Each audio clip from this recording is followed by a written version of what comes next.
പോകാനുള്ള ടൈമും കിട്ടിയില്ല. പ്ലസ് ഭയങ്കര മഴയും ഇരുണ്ട് ഇടിയൊക്കെ വെട്ടുമായിരുന്നു. നമുക്കൊന്നും എടുക്കാൻ പറ്റുന്നൊരു സിറ്റുവേഷനേ ആയിരുന്നു.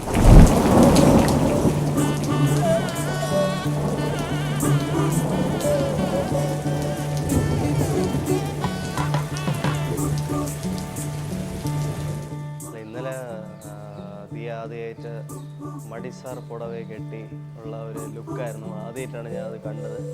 സോ അത് കൊള്ളായിരുന്നു. അപ്പോൾ ഞാൻ പിന്നെ എൻ്റെ അച്ചാർ എനിക്ക് കുറച്ച് ഇഷ്ടപ്പെട്ടായിരുന്നു.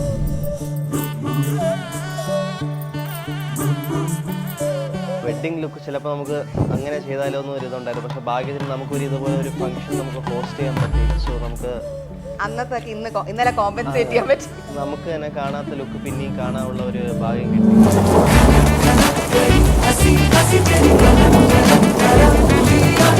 ആക്ച്വലി ലുക്കിംഗ് ലൈക്ക് പണ്ടേ ഇതൊക്കെ ഇടുന്ന ഒരാളാണ്. Suiting Har very well. നല്ല ഭംഗിയായിരുന്നു ആ ഒരു കോസ്റ്റ്യൂമിൽ കാണാൻ.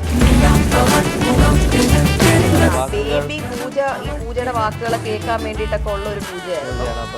കാരണം 6th month ആകുമ്പോൾ ബേബി കേട്ട് തുടങ്ങും നമ്മൾ പുറത്ത് പറയുന്ന കാര്യങ്ങൾ. അപ്പോൾ നല്ല കാര്യങ്ങൾ ചാൻറ്റ് ചെയ്ത് കേൾക്കാൻ വേണ്ടിയിട്ടായിരുന്നു.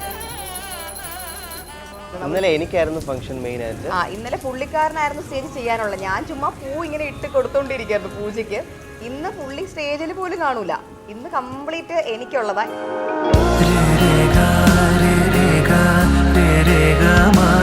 ഇന്ന് എനിക്ക് ബേബിക്കും കണ്ണ് കിട്ടാതിരിക്കാനുള്ള ഫംഗ്ഷനാണ്. കറുത്ത വളയൊക്കെ ഇട്ട് കറുത്ത സാരി ഉടുത്ത്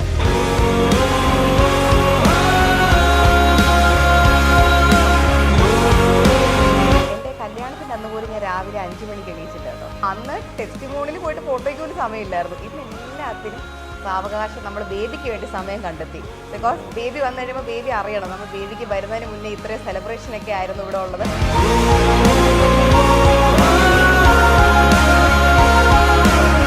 ഇന്ന് അശ്വിൻ്റെ ഫാമിലിയൊക്കെ ആയിട്ട് നമ്മൾ കുമ്മിയടി ഇങ്ങനത്തെ ഒരു ഡാൻസ് ഒക്കെ കളിച്ചു.